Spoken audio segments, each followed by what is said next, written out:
الله أكبر الله أكبر الله أكبر لا إله إلا الله الله أكبر الله أكبر ولله الحمد الله أكبر. الحمد لله وكفى وسلام على عباد الذين اصطفى ما بعد. أعوذ بالله من الشيطان الرجيم. بسم الله الرحمن الرحيم. قال الله تعالى في كتابه وما أرسلناك إلا رحمة للعالمين. صدق الله العظيم. اللهم صل على محمد وعلى آل محمد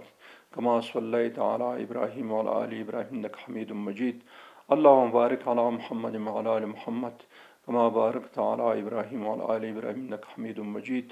ربي اشرح لي صدري ويسر لي أمري واحلل عقدة من لساني يفقه قولي. صدق الله العظيم. زما ګرانو لیدونکو او لیدونکو السلام علیکم ورحمت الله وبرکاته. د سیرت النبی صلی الله علیه وسلم د درسونو په لړ کې موږ څلور درسونه وړاندې کړل او اوس ان شاء الله 25م درس دی. په دې درس کې د یو خاص غزوه یا د یو خاص د رسول الله صلی الله علیه وسلم د یو سفر په باره کې ان شاء الله بحث کوو چې هغه ته ویل کېږي غزوه بني مصطلق یا غزوه مرسیع، دواړه نومونه لري. هغه د ځای نوم چاچینه کوم ځای کې ورته مرسیع ویل ځکه نو دا د مرسیع په نامه باندې مشهوره شوې ده. د بني مصطلق غزا چې کوم یو ده دا ګرچې روایت په دې کې مختلف دي خو صحیح روایت دا دی اصح چې دا په 4م کال هجري کې د شعبان په میاشت کې شوې ده. سفر میاشت کې واقعیت د هغه شی وو د رجې او د بیر معونه بیا د هغې نه وروسته میاشتو کې د واقع پېښه شوه، د بني نذیر واقع پېښه شوله او د شعبان په میاشت کې دا د بني مصطلق غزا پېښه شوله. اصل د دې وجه څه وه چې بني مصطلق هغه وکړه او دا بني مصطلق څوک وو؟ بني مصطلق اصلا د قحطاني عربان، موږ مخکې درس کې ویلو چې عربان په دوه غټو شاخونو ویشل کېده. غټو باندې یو د عدناني ویل چې عدنان چې یو د اسماعیل علیه السلام په نسب کې و، د هغه نن داسې را پاتې شوي دي، هغې ته به عدناني ویلې. او کوم چې د قحطان اولاده نسب نه پاتې شوي هغې ته قحطاني ویلې. په یمن کې چې کوم خلک شاوخوا د یمن نه وتلل دا ټول قحطاني وو. د اوس و خزرج چې کوم یو په مدینه کې و دام قحطاني وو. د خپله بني مصطلق قبیله چې کوم یو د دام د اوس و خزرج په هغه سلسله کې سره تقریبا شاخونه و د قحطاني. هغه غسان کې چې د شام په سرحد کې یو غټه باچهي وه هلته ځان ته د قحطانیانو هغه هم همدغه قحطاني خلک وو. نو دا سره نږدې وو په خپلو منځونو کې. غالبا د دوی په سوانو کې راځي چې بني مصطلق په 4م که 5م نیکه کې د اوس د خزرج سره یو ده کېده، یعنې نږدې څانګه وه د دواړو. نو دوی اوسېدل ابوا په منځ کې. مکه معظمه چې کوم یو ده دلته د مکې معظمې نه چې سړی وځي غالبا 40-50 کیلومتره چې سړی لاړ شي دلته عثمان په نامه باندې یو منطقه ده، خو لویه ساحه ده. په دې کې دا عمومي موټروې چې د کوم همدې کې تېره شوې ده په دې ځای کې په دې منطقه کې خدید او عثمان په دغه منطقه اوس هم ډېر لوی لوی کلي او هغه اوس هم پکې شته دی، سره کم تېر شوی. اوس خیر لږ وسایل ډېر د هغې وخت کې کم وو. نو بني مصطلق قبیله دلته اوسېدله. نو دوی د مکې سره ډېر نږدې وو نسبت مدینې ته نږدې وو. په دې خاطر باندې دوی اړیکې هم د مسلمانانو سره وو هم د مکې د هغه سره. خو دوی چون د هغه خزاعه د قبیلې یو شاخ وو، په دې خاطر دوی روابط د عبدالمطلب صاحب د دوی خلکو د خوښ نه د مسلمانانو سره ښه وو. خو د احد په غزا کې د احد د غزا نه وروسته چې کله مسلمانانو ته نسبي شکست او تاوان واوښتو نو دوی هم د مسلمانانو په خلاف باندې بیا ورسره یو ځای شو، د هغوی سره څه کومک او همکاري وکړه، مستقیم ورسره نه وو یو ځای شوي. نو ځکه رسول الله صلی الله علیه وسلم ته په 4م کال باندې خبر راغی چې داسې د بني مصطلق سردار حارث بن ابي زرار د خلک تیار کړي دي او جنگ ته ځان آماده کړی دی چې د مسلمانانو په خلاف باندې کار وکړي. نو د رسول الله صلی الله علیه وسلم دې په خاطر چې معلومات وشي د خیر که دروغ د اوازې خو هر قسم دي. نو بریده حسیب اسلمي رضی الله تعالی عنه یو صحابي و دی ولېږلو چې ته لاړ شئ د معلومات مکمل وکړه چې څه خبره ده. نو بریده حسیب اسلمي دا چې کله لاړولو بني مصطلق ته ورغی هملته د حارث سره یې وکتل، ځان یې معرفي کړ زه د پلانکي منطقې یم. نو ورسره خبرې وکړي څه خبره ده هغه دا ټول پروګرام چې کوم یو دا ټول ځان ته معلوم کې بیرته رسول الله صلی الله علیه وسلم ته راغی ورته ویل چې رسول الله خبره صحیح ده حارث چې تیاری نیولې دی او ځان ته نږدې قبایل چې کوم یو دي دویم تیار کړي دي د حملې دپاره په باندې مدینه منوره باندې داسې یو خبره صحیح ده. بیا رسول الله صلی الله علیه وسلم د 200 کسانو سره د شعبان په میاشت کې د مدینې منورې نه حرکت وکړي مخ په مخې زبانې خو لارې لږ داسې کږه غوندې کړه چې دې په خاطر چې څوک بیخي پوه نه شي دا په کوم طرف ځي دا د رسول الله صلی الله علیه وسلم ستراتیژي وه چې کوم ځای ته به تلو نو لاره بیا بدله لاره باندې تله او بل بیا خلک هم څوک نه خبرول کوم ځای ته به چې داسې به تلو بیا به داسې لاړلو بیا باسې پرې راتاو شو په دې خاطر باندې چې خلک هغه کې پوه نه شي په دې مسله باندې او هغوی غوښتل رسول الله صلی الله علیه وسلم اصل مطلب په دې کې دا و چې یو خو جنګ ونه شي چې که چېرته د جنګ نه غیر دا مسله حل کېږي نو زیات کوشش بیا همدا و چې داسې یو کار ونه شي په هغه کې ډېر هغه وشي جنګ وشي نو بل ناڅاپي حمله ځکه ښیي چې بیا څوک مقاومت آماده نه وي به زر خبره خلاصېږي ځکه دوی د بدلې لارې نه بس حرکت وکړي خو د حرکت نه مخکې دوی هغه خپل حارث بن ابي زرار یو جاسوس را لګلی و د مسلمانانو منځ ته چې تاسو لاړ شئ د معلوماتو هغه دلته وپېژندل شو چې وپېژندل شو مسلمانانو سر کې ختم کړي چې ختم یې کړه دا خبر شو چې دوه خیال نه خبر شو حارث یو د رسول الله صلی الله علیه وسلم د راتګ نه چې د 200 کسانو سره را روان شوی دی بل له دې نه خبر شو چې جاسوس لا درکه شو مړ شو نو بس دا خبر ډېر ورخطا شو په هر صورت باندې دوی رسول الله صلی الله علیه وسلم هغه مرسیع او چینه چې کوم یو بني مسلک په قبیله کې دی چینې ته ځان راورسولو کله چې دې ځای ته راورسېده نو هغه خلک هم دستي تیار شو جنګ ته سپونه متونه سره وتړل شو او غټ بیرغ چې کوم یو دا بیرغ دی هغه سره و د حضرت ابوبکر صدیق سره په دې غزوه کې یو شی چې برخلاف د نورو غزواتو شوی دی نه مخکې شوي دې کې څه منافقین هغه ته راغلي وو غزا کې د مسلمانانو سره شریک شو دا یو مصیبت و مخکې احد کې دوی چې لاړې یو ځای پورې بیا بیرته شکست هم دوی تقریبا ګډ کې او دې غزا کې څه منافقین د شرارت په خاطر باندې یا د غنیمتونو په خاطر باندې راغلي وو نو دا ورکیو په دې کسانو کې نو دلته چې کله راورس د سپونو وتړل شو ابوبکر صدیق بیرغ پورته کې رسول الله صلی الله علیه وسلم حضرت عمر فاروق ته ورته وویل چې عمره ستا اواز لږ لوړ دی ته ور نږدې شه د خلکو ته او د اسلام دعوت ورکړه ورته ووایه چې موږ د جنګ هغه نه لرو بس تاسو اسلام راوړئ موږ سره ورونه به شئ موږ په شان باندې کنه جزیه قبوله کړئ خو په هغوی دا خبرې ونه منلې چې وایي نه ولې د اسلام منلو نه انکار وکړي نو رسول الله صلی الله علیه وسلم صحابه کرامو ته امر وکړي چې بس جنګ شروع کړي چې جنګ کله شروع شو ځینې روایت د شیرازي چې د هغوی نه یو محدود دی څو کسان یو دوه یا درې داسې کسان ته مړه شو نور نه وژل شو څوک چې دا بیخي په دې کې څوک هم نه دی هغه شوی مړ شوی بیخي هسې وشي ویشتل مشتل سره وکړه او د هغې نه وروسته دا خلک وتښتېده د جنګ والا خلک چې کوم یو هغوی ټولو تېښته وکړه چې تېښته وکړه دا باقي چې کوم یو پاتې و دا بس مسلمانانو راګیر کړو راونیول په دې کې تقریبا 2000 اوخان د دې خلکو چې وو د دې قبیلې مسترقه دا مسلمانانو ول او 15000 وزې او پسونه او ګډې دا شیان ونیول شوي 15000 ډېر شی دی او 2000 اوخان پکې دا بس دی ته نه راهغه کړه او دې کې څه بندیان هم دې منطقه کې ونیول شو په دې بندیانو کې خپله د حارث لور حضرت جویریه بن حارث بن ابي زرار د لور وخپله او دام ونیول شو پکې بس بندیان ټول روان کړه سره د اوخانو سره د پسونو او د هر څه سره روان شو نو چې کله را روان شو د مرسیع په چینه کې چې کوم ځای کې دوی فیصله سره مرکز او پړاو نو اوبو اخیستلو دپاره خلک لاړه چې اوبه دغه ځای له چینې ځکه هلته نورې اوبه نه وای نه په صرف اندا چینې اوبه وي نو چې چینې ته کله ورغله نو د حضرت عمر فاروق یو غلام جهجاه دا او د یو بل سنان په نامه باندې د دوی دواړو ترمنځ سنان چې و د انصارو او د جهجاه چې و دا خو د مهاجر هغه غلام و نو د دوی دواړو ترمنځ باندې په اوبو باندې سلانجه شوه خلک دي بس ته مخکې واخله زه بیا وروسته واخلم په دې باندې کېدای شي سره سلانجه شوي چې لانجه شوه نو د جهجاه دا سنان ووهلو په شا باندې په سوک یا په څپړه یا په لغت یا شی چې څه به یې وهلی چې ویې وهلو بس یو دم سره لانجه شوه نو د جهجاه مهاجرو ته غاوګه چې مهاجر ورونو او د سنان چې دی د انصارو ته غاوګه چې انصار ورونو او بس دواړه راغله او چې راغله رسول الله سلام په خیمه کې ونو چې راووتو د خیمې نه سره وستو چې څه خبره ده د بدبو یا د عصبیت او د جاهلیت خبره کې زه تاسو کې موجود یم او تاسو دا خبره کې دا بدبو یې نارې پرېږدئ بس دا خبره رسول الله صلی الله علیه وسلم ته وشوه چې دا چې نو دی راووتل ورته چې ګوره دا د عصبیت دا د قومیت دا شیان چې دي دا بدترین شی دی الله په نزد باندې دی او هغه څوک د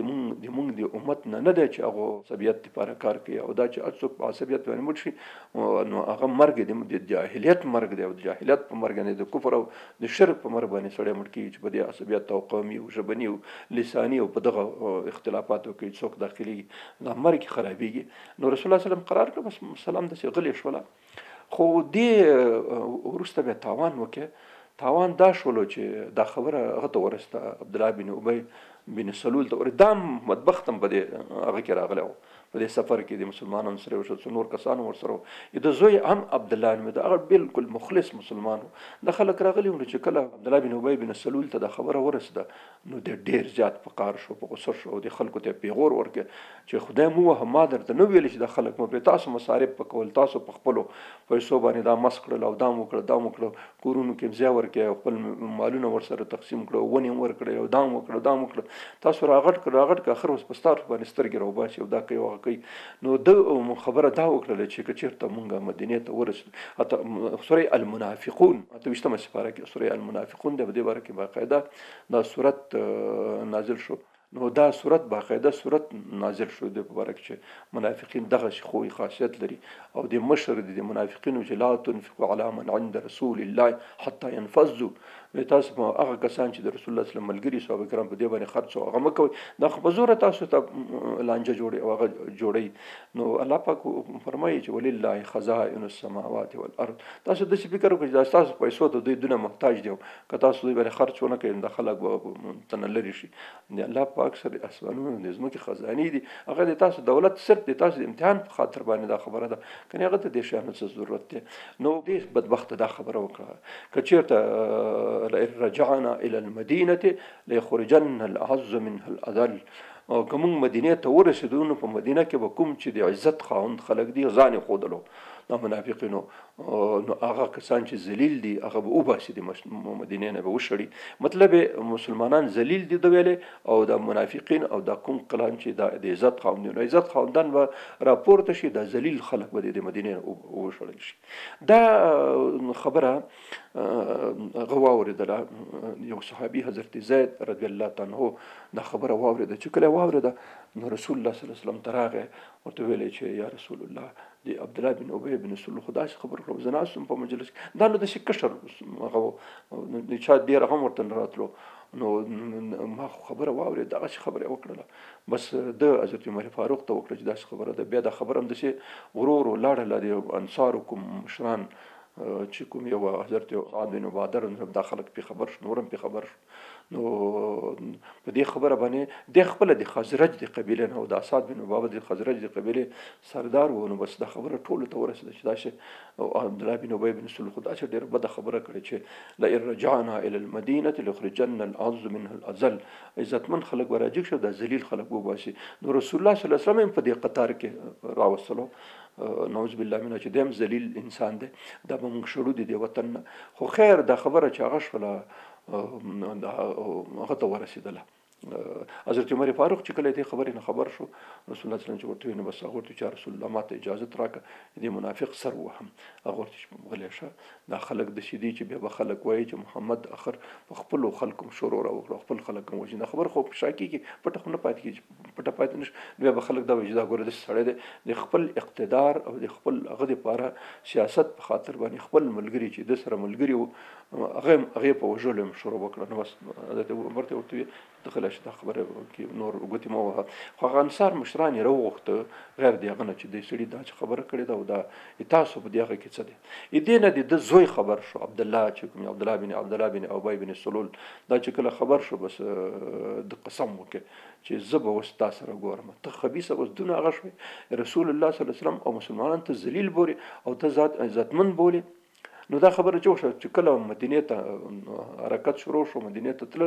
نو په لار کې د خپل پلار ته ودرېدل په لار کې او لار ته بند کړ چې قسم په خدای چې رسول الله صلی الله علیه وسلم درته امر نه کړی د تا دې نو ته چې ته مال قدم ونخلې او توري راوخته په دې مخ کې ورته ودرته ویل دې نه مخ کې دا زوی چې د پلار ډیر سخت تابعدار سره او ډیر مته سره او ډېر زیات خدمت او هغه به کولې ده.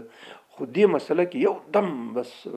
360 درجې یو دم سر چپه شو سړی او بس پلار ته ورته وي چې قسم په خدای کرانه نه نوسي تا دغه خبره کړې چې مسلمانان ذلیل دي او رسول الله صلی الله علیه وسلم اعوذ بالله من ذلیل دي او ته عزتمند دا عزت په ذات ته وسوخم چې عزت تشته وایي. بس سړی ودرول دی واخه بل خچغه کړی چې دا زوی مې غوړ بس بغیر د وژل نه دی نه پرېدم چې که رسول الله صلی الله علیه وسلم اجازه راکړي هغه د کني بس بیا نه پرېدم. دی وخت کې رسول الله صلی الله علیه وسلم دوی تر شار روانو چې راغی څه خبره ده دا څه خبره ده غزوی ته ورته چې خیر ده د پلار د خبره یو کړه غلطي وکړه خدای دې هغه ورته وخدلو چې رښتیا ذلیل څوک دی او رښتیا عزیز څوک دی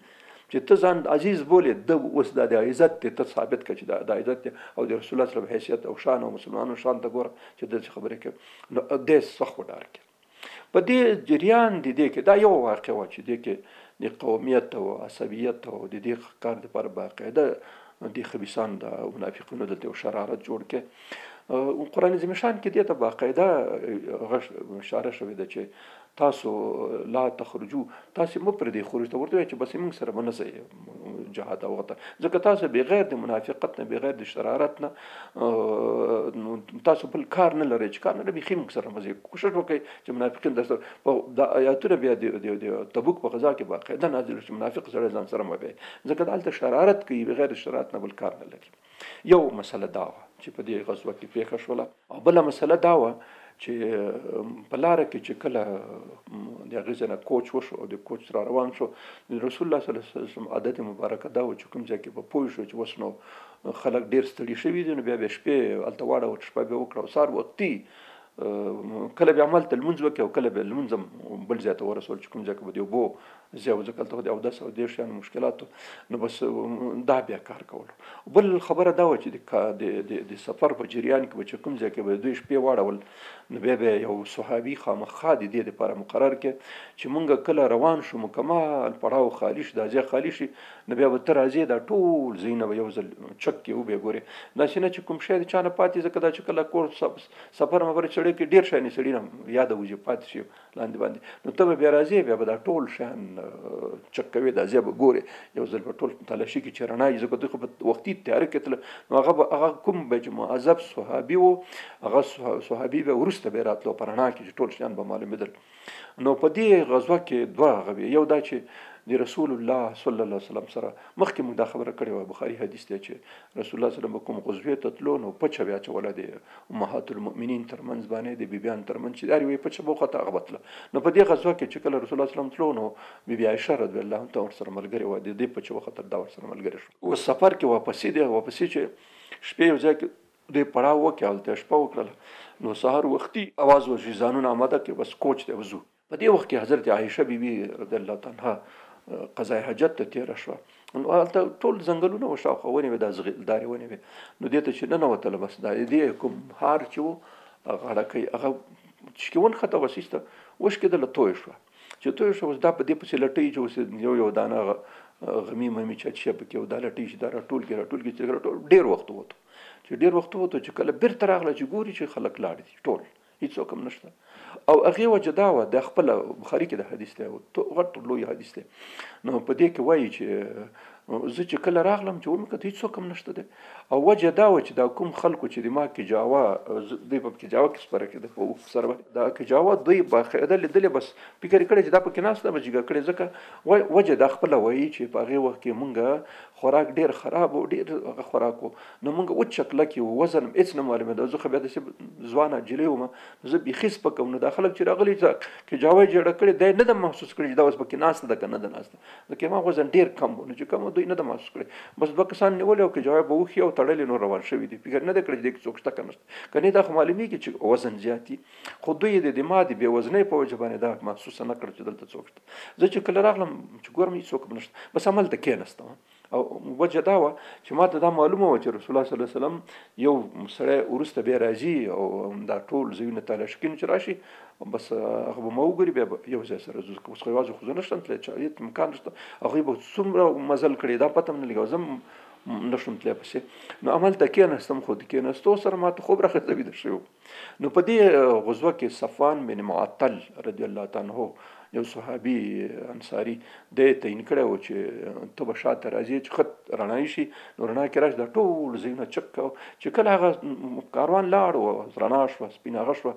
نو صفوان بن معطل رضی الله عنه را روان شو د ځای ته چې راورسېدو ګوري چې څوک هغه دی خو دا داسې وخت دی چې حضرت عایشه بیبي هغه شوې ده ویده شوې ده مخې لڅ و نو خو هغې وخت خو لا د حجاب هغه لا نه و نازل شوی آیاتونه په دې وخت کې نو په دې خاطر باندې دا مسله هم داسې پاتې وه چې کله دی راغی چې وایي کتل چې ګوري د رسول الله وسلم مېرمن حضرت عایشه بیبي همداسې سر ایښې ده ویده ده بس هغه ویل چې انا لله و انا الیه راجعون حضرت عایشه بیبي وایي چې کله د انا لله نه چته راکېناستم او زر مې ټکری په ځان راتاو کې او هغه بس هغه خو پوه شو نو خپل اوښې راوستو نږدې د ما سره چوکې ما ته ویل چې بس سپاره شه زه په اوښ باندې سپاره شوم د جلاب ونیولو بس را روان شو نو رسول الله صلی الله علیه وسلم تر یو ځای پورې چې راورسېدلو نو غرمه ګرمي ډېره و نو د یو سوري او د شاوخوا کې دلته دا کسان هغه کړي چې تاسو دلته واړوئ نو بیا شپه چې د هغه صفوان بن معطل رضی الله عنه سره راورسېدل دلته چې راورسېد منافقین خو شرارت غوښتلو نو بس یو دم د منافقینو دا ولیدلو بس ځان سره هغه جوړه کړه ابی بن سلول خبر کړي دا چې رسول الله صلی الله علیه وسلم مېرمن خو د حسیب هغه صفوان معطل سره په اوښ راسپاره شوه دا به لار کې څه شوي دا به څه واقع شوي دا به څنګه شوي دا به څنګه شوي بس دا خبرې هم د خپلو منځونو کې سره وتړله همدای خپروله حتی دې کې ځینې مسلمانان هم غشو ځکه انسان دی ډېر کمزوری دی هغوی ته خو دا اوس پته نه لګېدله چې دا د چا د خاندان ده د چا د کورنۍ ده څه مسله ده رښتیا دروغ وایي چې رښتیا راځي دروغ به کلي وران کړي نو اوس دغسې یوه پیښه وشوله نو دا خبره دلته هغه شوه نور اوس عام خو نه دي خبر څوک خو دا خبره ورو په دې لاره کې لږ وګړنجېده د خپل منافقین چې کوم یو فساد پیشه خلک و دوی په خپل منځونو کې دا مسله سره هغه کړه او همداسې راتله بس مدینې منورې ته راورسېده خو کله چې مدینې منورې ته راورسېد په مدینه منوره کې دا خبره نو همداسې غټه شوه ټول خلک پرې خبر شو چې داسې یوه کیسه دوی جوړه کړې او دا یو بل ته به ویل بل په بل ته ویل بل په بل ته ویل چې موږ تاسو وطن کې متل چې ښځه بلې ته چې خورې چاته ونه وایي داسې یو خبره شوې هغه بلې ته وایي چې خورې چاته ونه وایي داسې بل نو بس دا خبره ټول خلکو کې داسې خبره شوله خو رسول الله وسلم پرې خبر شو ابوبکر صدیق هم پرې خبر شو خاندان خبر شو صرف بیبي عایشه نه خبر غالبا عایشه بیبي د بخاري کې کوم حدیث دی چې یو میاشته پورې زه نه وم خبره خو رسول الله وسلم خبر وی چې یو ځل په دا ورځو کې خو به رسول الله صلی الله علیه وسلم ټولو به بیا نو پوښتنه کوله خو زما یې ډېره کوله ځکه دی په ټولو کې ګرانه پې همدا وه ځکه بخاري حدیث دی چې رسول الله صلی الله علیه وسلم نه عمرو بن عاص رضی الله عنه پوښتنه وکړه چې به ټولو انسانانو کې تا ته ډېره ګران او محبوب څوک دی وی چې عایشه ده وی چې هغه خیر ستا مېرمن ده په نارینهو کې څوک دی د هغې پلار ابوبکر صدیق راته ډېر ګران دی نو طبیعي خبره ده چې دونه یو مېرمن او د څوک ورسره ګران یو پلار یې هم ګران نو ویلې ما پوښتنه به همیشه کوله خصوصا چې زه به کله مریضه شوم نو مریضۍ په وجه هم د ما پوښتنه به ډېر کوله وی زه چې کله دلته راغلو دا اوازه خپره شوه زه خو هېڅ نه یم خبره نو دلته رسول الله اسلام خبر شوی نو په دې وخت کې زه لږ مریضه غوندې شوم چې مریضه شوم نو رسول الله اسلام صرف اندونه راغی دروازې په خوله کې به ودرېد راویل چې څنګه یې بس دا پوښتنه کړه نو بېرته وال شو زه داسې شکي شوم چې دا څنګه چې مخکې به رسول الله اسلام چې خصوصا زه مریضه شوم نو پوښتنه به ډېره کوله دوا دې پکار دا دې پکار هغه دې کې خو دې هغه کې هېڅ ما پوښتنه ما ته د شعب دا چې څنګه رسول الله صلی الله علیه وسلم داسې ما په اړخ باندې ګرځي زه څه خبر وم چې داسې یو بدبختي او مسله پیښه شوې ده خو خیر دا خبره همداسې پاتې شوله کېدله ویلې یو وخت کې زه خبره شوم چې داسې یو معامله داسې یو اوازه خپره شوه په دې ټولو خلکو کې چې دا چې وروسته پاتې شوی او د به څه شوي څه به شوي بس دا چې بد فکرونه او بد نظریات یې وړاندې کول د دې په باره کې نو ویلې زه چې خبره شوم بس رسول الله صلی الله علیه وسلم ته یو ځل ورته وی چې یا رسول الله که ستا خوښوي زه به د پلار کور ته لاړ شم هلته یو څه وخت هغه یم لږ مریضه غوندې یم ویل هغه راته وی سیده نور هېڅ هغه ونه کړه بس سیده لاړه شه نو زه لاړم د پلار کور ته پلار کور ته چې لاړم نو مور هم خبر شوه پلار مې هم خبر شوه او هغوی ته ورغله، هغوی ته مې خبره وکړې دا څه کیسه ده. هغوی راته ویل چې داسې اوازې او انګازې خپرې شوي دي او هغوی خپېدل چې دا خبره دروغ ده، خو د اوازو او د انګازو په څوک هغه پیدا کړي، ثبوت پیدا کړي. نو بس هغوی غریبان هم ډېر زیات خفه وویل چې ما د دې نه بعد چې زه د پلار کوردڼه او پلار او هغوی هم دې خبرې نه خبر وو، نو ما زه ډېر زیات خبر شوم او دونه خفه شوم چې بس نور نه خوب راتلو نه هغه راتلو، بس ټوله ورځ به مې لا ژړل دعا کول. تقریبا داسې یوه میاشت د انګازو د دې ټولو شیانو پوره شوله چې رسول الله صلی الله علیه وسلم په دې منځ کې صحابه کرام سره حضرت اسامه بن زید رضی الله عنه سره حضرت علی کرم الله وجهه سره مشوره وکړله چې دغسې هغوی هم دا اوازه اورېدلې وه چې څه وکړو داسې اوازه ده. او الله پاک تر دې وخته پورې دې باره کې هېڅ قسم احوال راونه لېږلو، هېڅ قسم وحي راونه لېږله رسول الله صلی الله علیه وسلم سره. دلته یو مسله دا هم ګوره، خلک وایي چې انبیا علیه السلام په علم غیب باندې پوهېږي. علم غیب صرف الله پوهېږي. یو علم غیب دی، یو نبأ الغیب دی. علم غیب صرف دی الله سره. عنده مفاتح الغیب لا يعلمها الا هو. د غیب کلیګانې چې دا صرف دی الله سره دی، بغیر د نه بل څوک نه پوهېږي. یو نبأ الغیب دی، د غیب اخبار دی. د غیب اخبار انبیا علیه السلام پوهېږي پې باندې، ځکه هغوی ته څه خبرې چې انبیا علیه السلام ته الله پاک وکړي په هغې باندې هغوی پوهېږي، چې د کوم شي خبره ورته ونه کړي هغې باندې هغوی د سره نه پوهېږي. نو دلته ښه واضح ثبوت دی چې قرآن شریف هم دې کې نازل شو او د بخاري حدیث هم پکې دی چې رسول الله صلی الله علیه وسلم تر ډېر وخته پورې دې په اصلي راز باندې نه پوهېدلو چې دا څه قصه ده. نو که علم غیب ورسره خو باید همغه ساعت کې پوه شوی وی، تر یوې میاشتې پورې دا مسله وغځېدله. نو رسول الله صلی الله علیه وسلم د صحابه کرامو سره اسامه بن زید او حضرت علی کرم الله وجهه سره مشوره وکړه چې دا خبره تاسو څه فکر کوئ، څه وکړو په دې باره کې، څه پالیسي اختیار کړو دا خبره. نو هغه دواړو حضرت اسامه بن زید خو ورته ویل چې یا رسول الله تا د دې مېرمنې عایشې په باره کې غیر د خوبۍ نه هېڅ شک او هېڅ شی هم نشته، صرف دونه ده چې دا جلۍ ده، خامه ده او کله کله سهوه دا شی ته نه کېږي. حضرت بریره رضی الله عنه د دوی خادمه وه، د حضرت عایشې خدمت به یې کولو. نو د هغې نه پوښتنه وکړه چې بریرې تا څه خیال دی د عایشې په باره کې؟ هغه هم د اوازې نه خبره وه. نو هغې ورته ویل چې دا کشره ده او په ډېرو شیانو نه پوهېږي. کله کله ویلې چې اوړه هغه اوړه لندوي، نو دا په دې اوړو لندو کې ویلې ویده شوي، او کله وزه او پسه راشي اوړه ترې نه خوري. دونه یعنې هغه دی کشره ده، بس په دې مسایلو نه پوهېږي. نو کیدای شي د دې نه غیر ما هېڅ قسم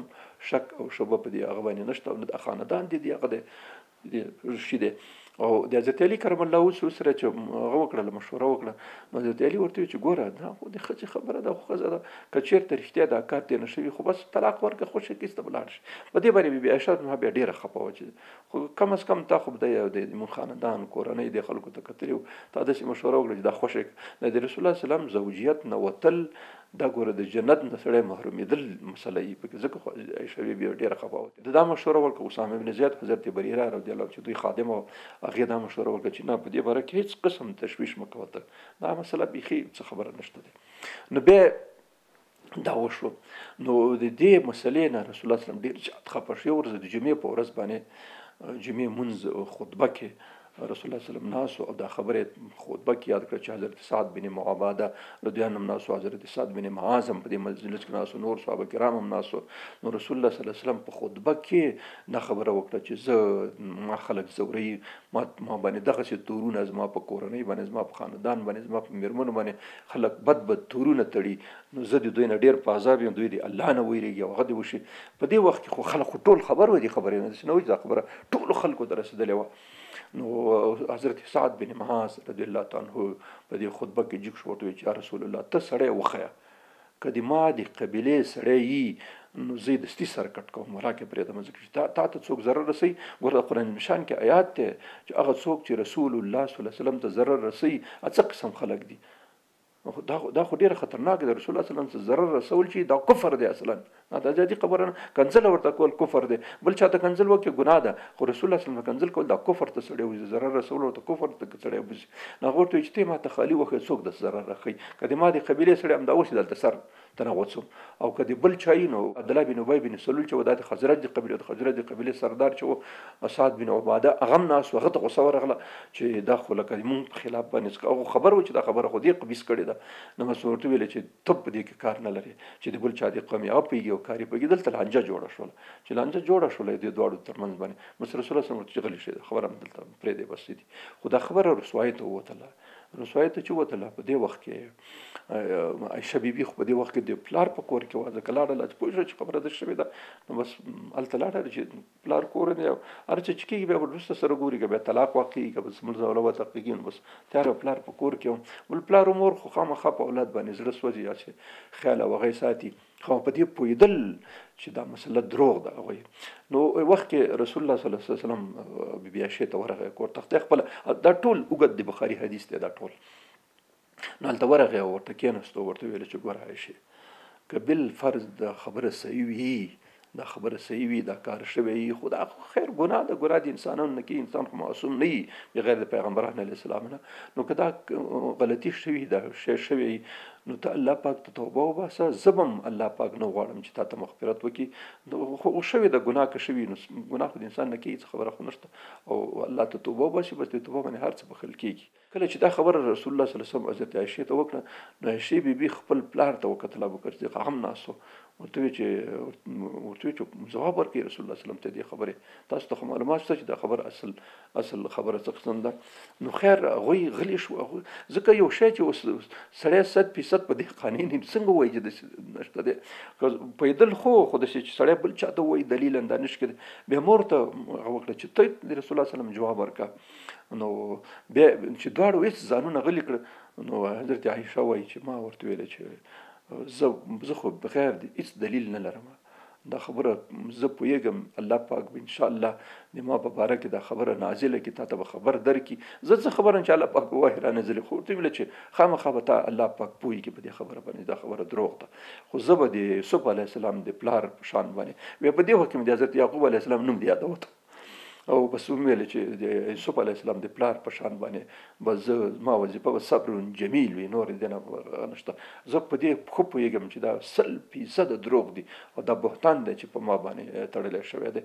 نو زه څه وایم ځکه نه چې زه اوس دلیل نشم درته ویلی چې دا دی او دا دی زه څه دلایل وم ځکه هر څه نه قسمونه وخورم چې نه دی شوی دا کار تاسو یې نه منئ بیخي نه منئ بیا چې دا خبره ما ورته وکړله په دې وخت کې په رسول الله صلی الله علیه وسلم باندې د وحي کیفیت راغی او وحي شروع شو چې وحي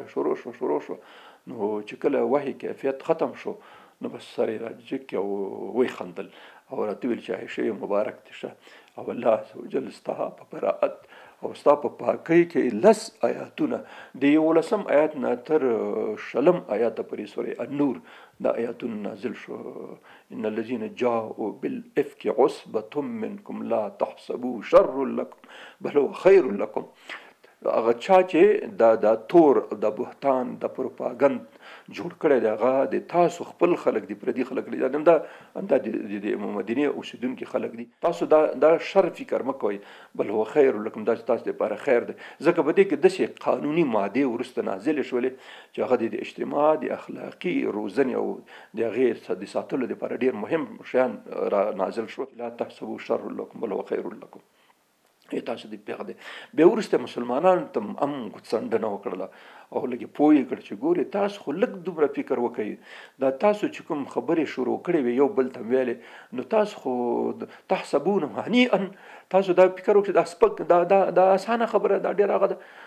دا عند الله عظیم بلکې دا خبره دی الله په نسبت باندې ډېره غټ ګناه ډېره غټه غلطي او ډېره غټه صحوه تاسو ډېره دې خبره دی رسول الله صلی الله علیه وسلم په میرمنو باندې د هغه په خاندان باندې یو بهتان او تور تړل کېدو او تاسو خو ځانونه هغه په دې کې شامل او ځین لا ځان غلی نیولی او دا چې چا غلی نیولی دم غلطي کړې او دا چا چې برخه اخیستی دی خو بیخي مجرم دی او د دې غټ مجرم چې کوم دی هغه څوک دی چې دا شی دا پروګرام یې جوړ کړی دی هغه د عبدالله بن ابی بن سلول ته مطلب نو د دې نه وروسته بیا یو قانوني شکل راغی چې هر چا په چا باندې د زنا تور وتړلو چې د زنا کړې ده نو د جاءوا بالاربعه شهداء 4 کسان شهیدان دی راولي او دوی د داسې شهادت ورکي چې بالکل دا پلانکۍ ښځه او پلانکۍ سړی موږ دغسې یو په بل باندې داسې ولیدل په داسې حالت داسې دی نه وایي چې داسې موږ اورېدلي یا داسې خبره او دا شیان نه منل کېږي بلکې داسې به وایي چې بالکل موږ لاندې باندې یا داسې ولیدل سره نو دا به څلور کسان چې کړي څلورو کسانو شاهدي همداسې ورکړه چې دغسې حالت کې موږ دوی لیدي او داسې حالت کې خو هېڅ امکان نه لري چې څوک د داسې حالت وګوري بغیر د غرب نه چې هلته دا کار عام دی بیخي خو په اسلامي ټولنو کې خو دا ممکنه نه ده نو ځکه الله پاک داسې یو قانون نازل کړي چې ګوره که داسې یو څوک کوي که دې څلور کسانو چا شهیدان رانه وستل وإن لم یأتوا بالشهداء که چا داسې څلور کسان شهیدان رانه وستل نو بیا نو دوی ته دورې ورکوي اتیا دورې دي دې ته ویل کېږي د قذف چې څوک په چا باندې تور وتړي په پاک دامنه ښځه باندې او هغه باندې او بیا شهیدان رانه وړي ګواهان نو بیا به د اتیا دورې وهلی کېږي دې ته ویل کېږي حد قذف ځکه دا د اسلامي ټولنه کې اجتماع کې د ښځو ناموس حیا او عزت ساتل دا یو لازمي خبره ده تاسو به دې پوهېږئ چې یو ښځې پرې تور وتړلی شي د زنا او دا بیا داسې یوه هغه شي او هغه مشهوره شي نو بیا خو موږ تاسو د خلک د پښتانه ورته بدنامه وایي دا پلانکۍ بدنامه شوې ده نو بیا بدنامې ته نور څوک ورسره واده کوي نو څوک ورسره نکاح کوي کور کې حتی اکثره موږ تاسو ته اورو چې داسې یو پېښه وشوه هغه ښځه او نر یې دواړه مړه کړه او کله کله خو داسې چې که نارینه معلوم نه وي واغ شوي نو که نارینه وتښتي دا ښځه مړه کوي خلک دې ته د غیرت مرګ ویل کېږي چې په غیرت باندې مړه کړه دا پلانکۍ نو دا خو زیاتي خبره په د اجتماع کې نه دا خو ډېره خطرناکه خبره ده نو ځکه الله عز وجل په دې باره کې سخترین هغه راولېږل چې که داسې خلک چې داسې خبرې کوي یو خو دا دی چې دوی سخت جرم کړی دی او اتیا دورې باید د خلکو ته ورکړی شي که شهیدان رانه وړي شهیدان خو د سره دي هېچ چا سره نه وه بس اوازې خپل کړی هېچا سره څلور شهیدان خو لا څه کوي چې یو شهید هم موجود نه و چې دا خبره چا لیدلې هېڅوک هم نه و نو وچ په وچه بس بهتان هذا بهتان عظیم دا عظیم غټ بهتان دی چې دا تاسو کړی هېچا په سترګو نه دی لیدلی هېچا په سترګو نه دی لیدلی او شروع کړی دا بس رسول الله صلی الله علیه وسلم د خاندان او د کورنۍ او د عزت پسې تاسو دا خبرې کوئ تاسو دا ډېره اسانه ګڼئ بل هو عند الله عظیم بلکې دا خبره د الله په نسبت باندې ډېره سخته ده بارې د ګرګور داسې ونه کوي لولا فضل من الله که د الله پاک فضل نه وي تاسو باندې عذاب علیم الله پاک نازل کړی اسمان نه به درونې کاڼې راورولي و تاسو د رسول الله صلی الله علیه وسلم په خاندان پسې څنګه بدې بدې خبرې کوئ بس دا آیاتونه نازل شو دا آیاتونه چې کله نازل شو نو رسول الله صلی الله علیه وسلم اول صرف دې ته بشارت ورکړي چې تا په باره کې الله عز وجل براءت هغه رالېږي بیا د آیاتونه ورته باقاعده تلاوت کړه چې دغه آیاتونه نازل شو تا براءت نازل شو او د واضحنۍ هغه چې د په باره کې قرآن شریف کې آیاتونه راغلي هغه حضرت عایشه بیبي وه چې دې به په دې به افتخار کوله چې زه هغه ښځه یم د رسول الله صلی الله علیه وسلم چې ما په باره کې الله جل جلاله په دې مسله کې خپله مداخلت وکړي آیاتونه راولېږل از ما براءت یې ویله اوس هم د مسلمانانو په نامه داسې خلک شته چې بیا شعر ورته پسې دا اوس هم تهمت تړي دا اوس هم سره دي چې قرآن عظیم شان آیاتونه نازل شوي دي او د براءت او پاکۍ باره کې اوس هم همغه د مدینې د منافقینو کوم تور چې د رسول الله صلی الله علیه وسلم په میرمنې پسې تړلی و دا خبیثان یې اوس هم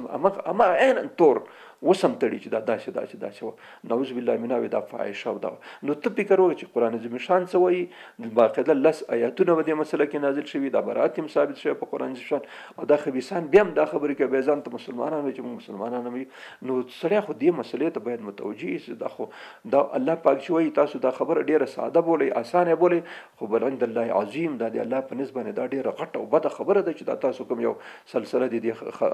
خبرې شروع کړې وه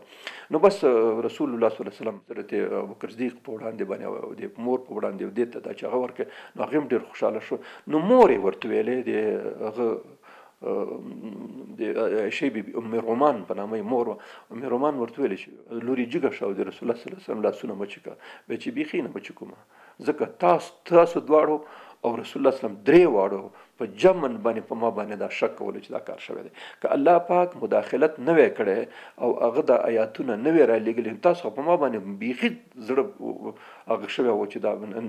هغه نه دی نو زه د هېچا لاس نه مچ کوم زه صرف خپل رب ته الله عز وجل ته تسلیم هغه ته زه سجده او عبادت کوم چې هغه د ما برات تاسو خو ما په باره کې باقاعده تاسو دا ګمان کړی چې دا خبره صحیح ده تاسو لاسونه ولې مچ کوم چې تورم زړه ته کې وتلی و چې دا تور صحیح دی او په دې باره کې خلکو سره مشورې کولې او دا هم کولې نو داسې ښه باجرأت ته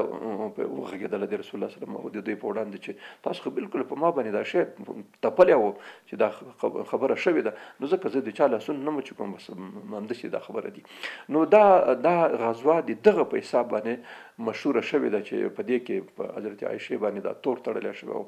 د دې تور په وجه باندې دا شو. نو دې ته ویل کېږي بني مستلق غزوه یا مرسي غزوه چې په 4 کال د شعبان په میاشت کې دا هغه شوې ده. ځینې سیرت کتابونو کې 6 کال لیکل شوی دی، خو هغه صحیح ځکه نه دی چې په دې کې سعد بن معاذ رضی الله باقاعده د بخاري حدیث باندې ثابت ده چې دی پکې موجود په دې مسله کې، او د رسول الله سلام سخت طرفداري وکړه، او د په باره کې ثابت خبره ده چې د خندق د غزا نه وروسته هلته زخمي شو، بیا شهید شو. نو که 6 کال نو دی په 5 کال کې شهید شوی ده، نو 6 کال دی شهید شوی، 7 کال کال ته بیا را ژوندی شوی، بیا به دې مسله کې نو داسې کله کله په دې لیکلو کې لږ هغه په کار دی چې هغه د یو ځای کې چې 2-3 روایتونه راشي مختلف، هغې کې به نور شیان ماخذونه هم کتل پکاري چې ودرې دلته که د سعد بن معاذ موجودیت دلته ثابت دی، د بخاري حدیث دی، د مسلم ودو. نو دا خبره ثابته شوه چې دا په حدیثو باندې ثابته د بخاري د مسلم موثق او صحیح حدیثو باندې چې د خندق په غزا کې شهید شوی دی، دا ثابت. نو خندق غزا په ټول اتفاق باندې 5 کال کې شوی. نو سړی چې لیکل کوي نو دا دی وګوري چې اوس حضرت سعد بن معاذ په دې کې لازمي جز دی د دې کیسې، او چې دا په 5 کې شهید شوی دی. نو دا 6 کې د کیسه څنګه دلته خلک یادوي چې سعد بن معاذ هم پکې و. نو سعد بن معاذ یو کال مخکې وفات شوی، نو څنګه دلته راشي؟ نو ځکه دې ته لږ احتیاط پکاري په دې مسایلو کې چې لیکلو کې سړی دا شیان دا ټول وسنجي. نو چې بخاري شریف کې کوم حدیث راغلی صحیح حدیث بیا دلته دا مسله مې نو ځکه د 4 کال خبره صحیح ده، د 5 کال کې بغیر د خندق د غزا نه بل غزا شوی نه ده د چغټه. نو ځکه دا خبره په 4 تراجع کې صحیح روایت اصح روایت هم ده چې دا په 4 کال د هجرت باندې دا شوی ده. دې نه وروسته چې دلته یو د 3 مسایلو ته نور تم اشاره وکړه، دغه دا ده چې اوس خو دوی راورسېده د افک مسله خو دلته موږ عمومي ور یادم کړه. اوس خو د رسول الله صلی الله علیه وسلم سره په دې غزوه کې غنیمت مالونه هم راغله، 2000 اوښان شو، 5000 پسونه شو، څه بندیان هم راغله. په دې بندیانو کې د حارث لور حضرت جویره دا موجوده وه، دا د قیس بن ثابت. هغه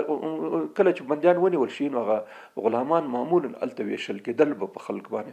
دته داسې به ویش وکړه، بس هر سړي به خپل خادم او غلام ځان سره بوته، همغه سره بوته، همغه غلام به دغه خدمت به یې کوله. نو دا جویریه د حارث لور چې کوم یوه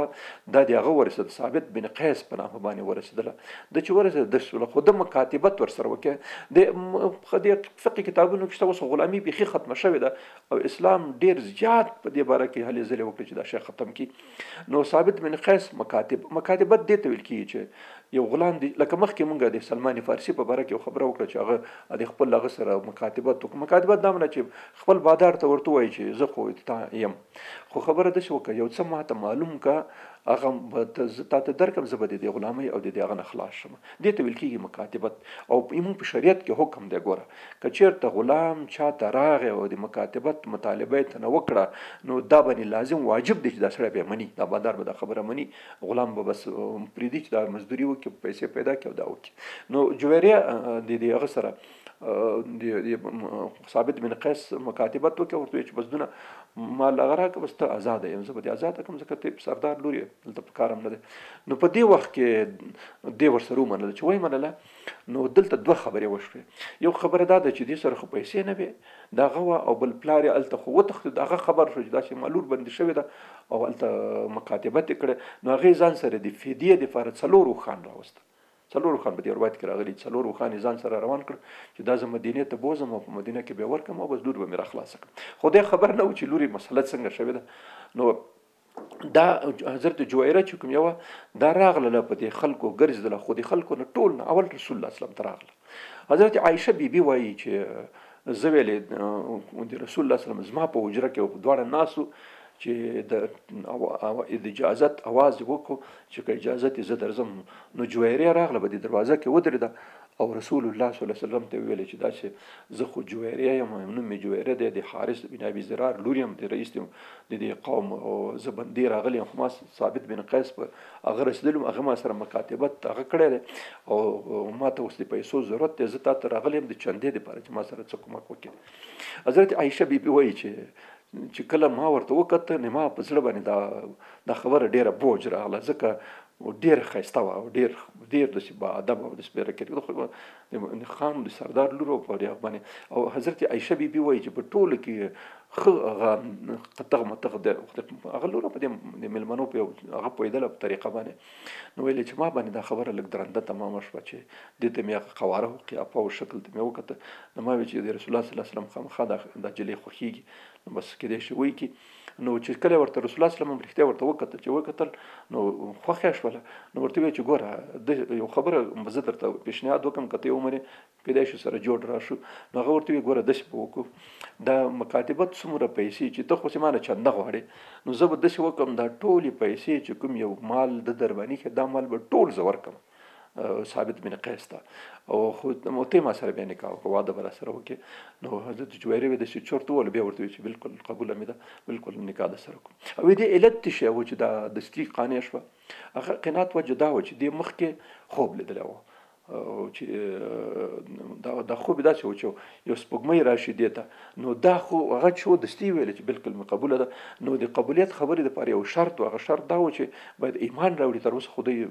بت پرستی کاوه نو ورته رسول الله صلی الله علیه وسلم ورته ویل چې دې دپاره یو بل خبره هم شته هغه دا ده چې ایمان نکاح بغیر د مؤمن سره بلې ښځې سره نه کېږي نو که ته دا خبره منې نو زه به یو خو به ستا قیمت ورکړم دویمه خبره به دا وي چې ته به اسلام راوړې هغې ویلې بالکل ما زه اسلام راوړم دستي مسلمان شو اسلام راوړو نو بس خبره خلاف باندې فیصله شو چې رسول الله صلی الله علیه وسلم سره به دا نکاح کوي او پیسې ثابت بن قیس ته رسول الله صلی الله علیه وسلم د مکاتبت پیسې ورکړي فیصله باندې وشو الته پلار چې کله خبر شو چې لوري بندې د اول ته مدینه کې د هغه ځان سره څلور اوښانې ځان سره روان کړ یو ځای ته چې راورسېدو نو دا اوښانو ته وکتل لاندې باندې نو دوی پټ کړی یو ځای کې او دا دوی راوسته مدینې ته چې مدینې ته کله راورسېدو نو بس رسول الله سلام ته راغی خبر شوی چې رسول الله سلام سره ده نو ورته ویل چې دا چې زه خو د خپلې لور پسې راغلی یم او فدیه درکوم ما سره به دا خوښه کې نو هغه ورته ویل چې څونه دې راوړي چې دوه اوښان مې راوړي دوه نور دې څه کړل چې ځان سره خو دې څلور روان کړي نور دوه دې چېرته پټ کړه نو زه حارث ویل چې ما خو نه دې پټ کړ چې ولې پلانکي ځای کې چې د هغه شاته دې ودرول او ته دې خوا دې دوه راوسته او دوه دې هلته ودرول حارث پوه شو چې دا خبره خو چاته نه ده معلومه بس دستي دم ایمان راوړل نو حارث خپله حارث بن ابي زرار د قوم بني مستلق د قوم سردار چې نو دم ایمان راوړل بس دې مسلمان شو او دا خبره هم سره خلاص شو نو بس بیا چې کله خبر شو صحابه کرام بندیان خو خلکو ویشلي وو تقریبا یو نیم سل کورنۍ وې نو دا ټول صحابه کرام چې خبر شو چې جویریه سره رسول الله صلی الله علیه وسلم نکاح کړی ایمان یې راوړی دی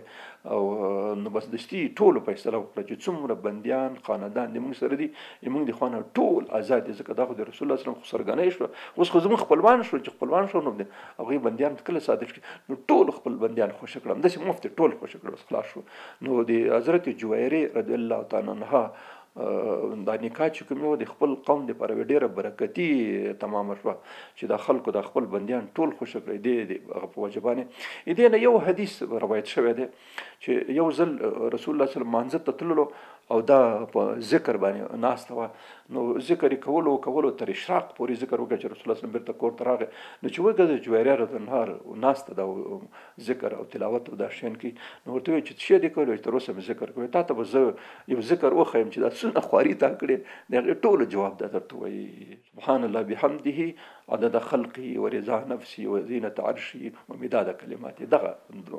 ذکر ورته وښودل چې دا چې څلور ځلې ته ووایې دا څومره هغه چې تا کړی دی د ټولو جواب همدغه څلور ځلې بس کافي دی چې دا ووایې نو همدومره بس دی انشاءالله دې نه وروسته موږ شپږویشتم درس شروع کېږي او په شپږویشتم درس کې موږ او تاسو ډېره مهمه غزوه احزاب یا غزوه خندق په نامه یادېږي انشاءالله په شپږویشتم درس کې به بیا هغه وکړو اوس همدونه درس کافي دی واخر دعوانا ان الحمد لله رب العالمین